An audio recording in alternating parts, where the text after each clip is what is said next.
Hey Grappler! Today we're going to film some cool stuff. First I got to explain what's going on behind me here. What's this logo? Who's this guy? I'll let him explain that. Hi guys, my name is Jeremy Henderson. I just moved out to the area. We're in Pennsylvania now from Texas. I have a school in Texas, and for family reasons I relocated, moved out here. Same time as Matt pretty much. We ended up coming to the same area from different parts of the country, and opened up a school. I'm at Brown Belt under Hobbs and Mora. It's the logo there, RMU logo, and this is Matt. Yep. I moved up to Pennsylvania too. I was looking around for a gym and I couldn't really find anything I wanted to train at.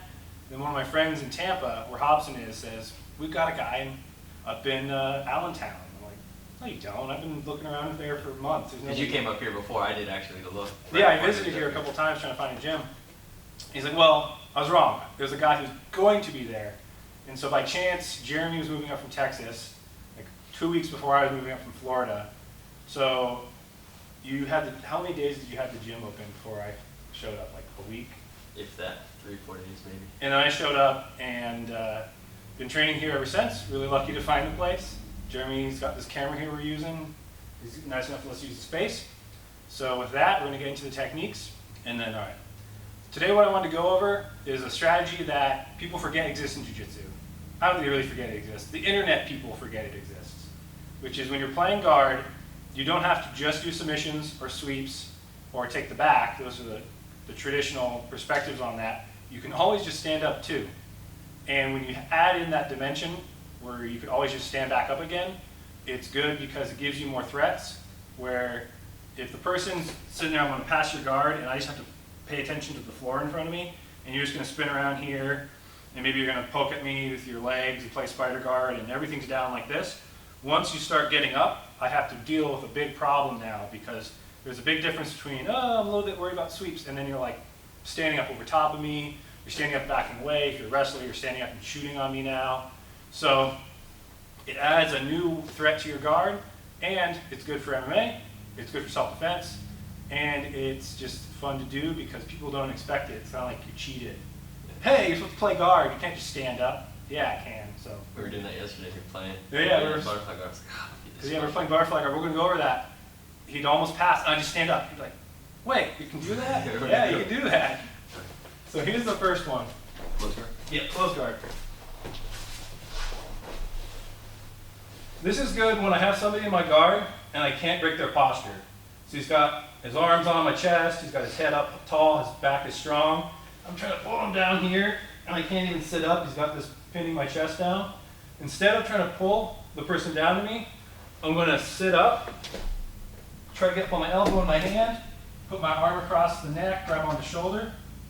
From here, if he's going to sit up, he's going to posture back. I'm going to push him back, so screw him, I don't care. Yeah, he doesn't like it, he just feels like he's going to fall backwards. Left hand's on the floor, that means my right foot's going to go on the floor. From here, I'm going to swing my leg back. I'm just going to do a technical stand-up, get up. If this is self-defense, I just stand up all the way.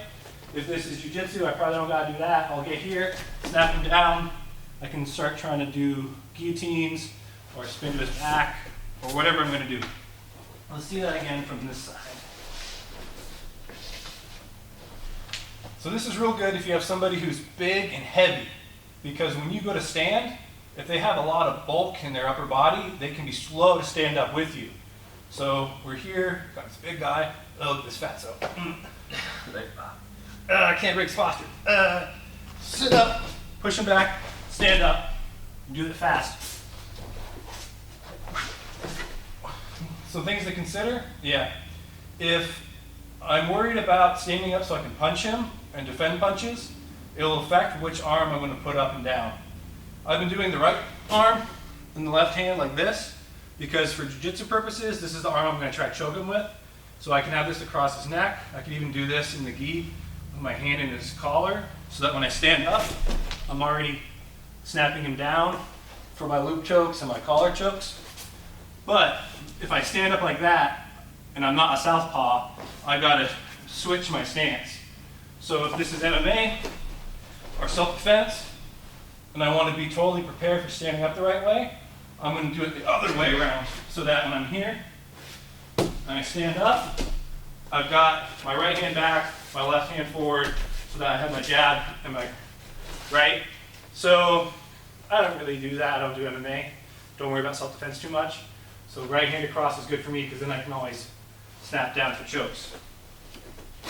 So that's good for somebody's in my guard and their posture real big. But let's deal with when somebody's in my guard and they're smothering me down and they're trying to stall. So over here, yeah, he's hugging my hips and he's got his hands on my biceps, head low. I can't get this in real well. I can't push him away. I can't scoot off to get my space. I'm gonna pick a side. I'm gonna turn hard that way and I'm gonna shove his head down like that, try to get up on my elbow. From here, this foot will go on the ground, scoot back, and get up. It's gonna be a little slower usually because they start hugging your legs and try to drag your leg in, trying to put you back down again. But you just be persistent and you shove the crap out of their head. Yeah, we're here like this. So, whoop, here we go, shove his head down, trying to get this elbow tucked tight to my body, this hand on the back of the head. This is the leg that can get stuck because he's gonna hold on to it. But if he does that, look at how compromised his balance is getting. If this arm stays wrapped around me like that, omoplata, usually by this point he's gonna try to back away and then we're fine. And then we can do whatever's gonna happen, turn into a scramble. But it's a scramble that I picked. If you're the one who starts a scramble, you're the one who has a better chance of taking the initiative and getting the best out of it. Smothering me down here. Turn, shove his head. Yeah, Might be, I want to get out. he doesn't like this. Yeah, at this point, he's looking at his head's down, his arm's out. He's going to try to get out. He might grab my leg or something like that, and then I can just sit in, play my guard if that's what it comes to, or keep trying to get up. 2 from close guard. Let's do butterfly guard. Butterfly guard, let's do it from this angle. Butterfly guard is one of the easiest because so much of it's already set up for us, if we're playing butterfly guard right. That means I'm sitting up, got him in front of me, got my hooks in front of me. All I've got to do for this one is put a hand across the neck, or put a hand in the collar, put my hand on the floor, turn my hip out a little bit, and then I can do a little snap down if I have the hand in the collar. And then I just back out. I can go to my knee here and not stand up all the way if I think I can grab a choke. I can also stand up all the way here.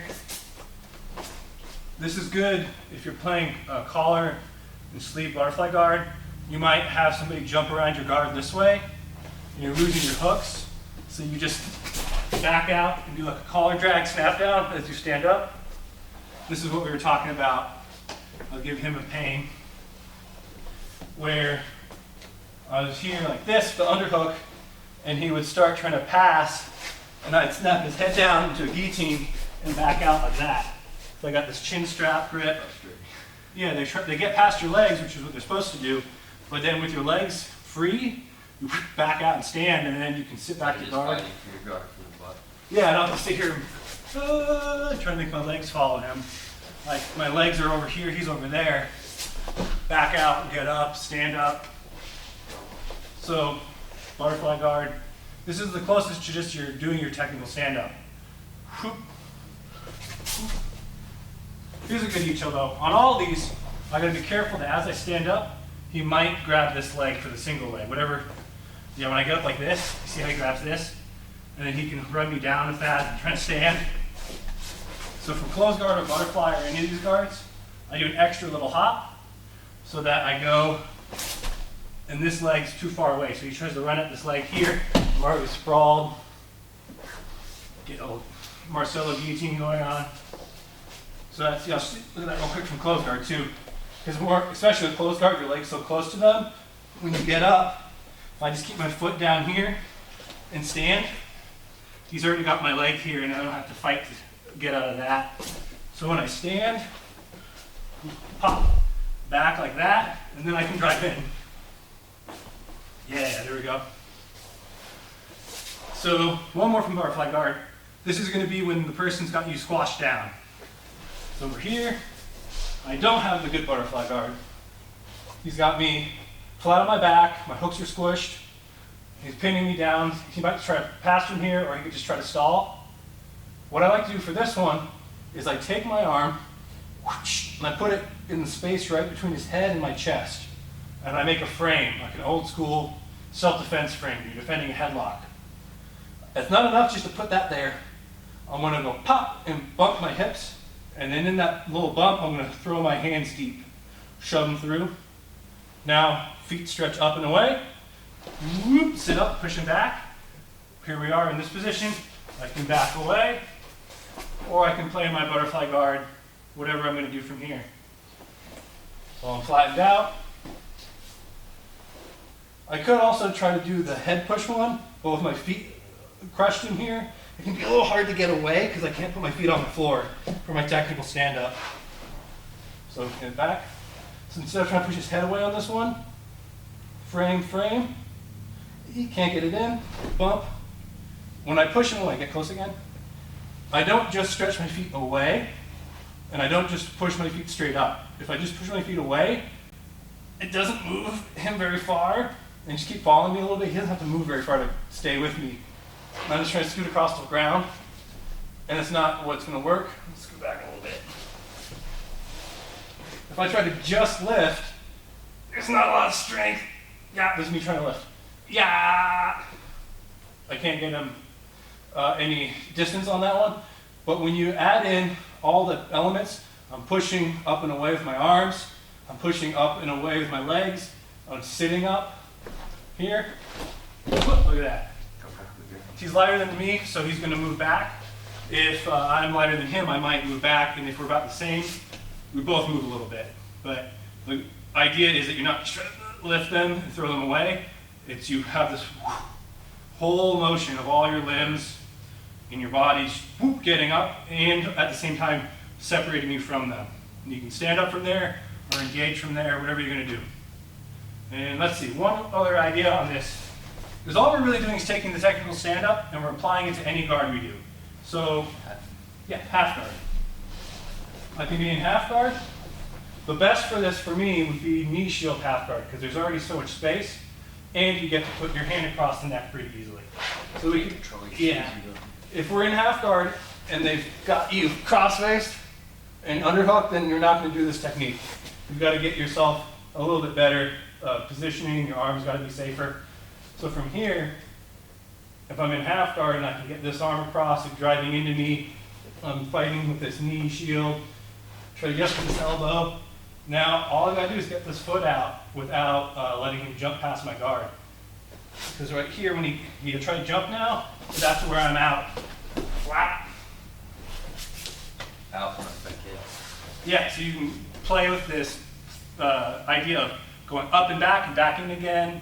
It becomes really annoying for the guys trying to pass because you're down in front of them, then you're up in front of them, and you'll see it's really good for a guy who's big against you because they're here and they're trying to grab your legs and squash you down, and then suddenly you're up and you're back, and you're having to try to change their entire direction, but they're too heavy to quickly stand up or quickly turn. So it gives you a lot of threats. If you're a wrestler, it lets you get back into your wrestling. If you do judo, it lets you get into that. I don't do either of those, but it lets me get into my snap down guillotines, my loop chokes, save my guard and just put my guard back in again. You can back out and jump back into guard and sweep immediately. You see guys like Cabrini do that really well, where they stand up, set the guard, sweep, and the guy balances, and they stand up again and set the guard, sweep, and the guy's trying to deal with stand up and guard and sweeps and submissions, and it just adds too much to the game instead of just watching somebody who's just going to spin around right here trying to spider guard you or something. He's doing spider guard and he's standing up and he's doing spider guard. He's standing up and snapping you down. He's going to your back. So I'm excited about that. So? Yeah.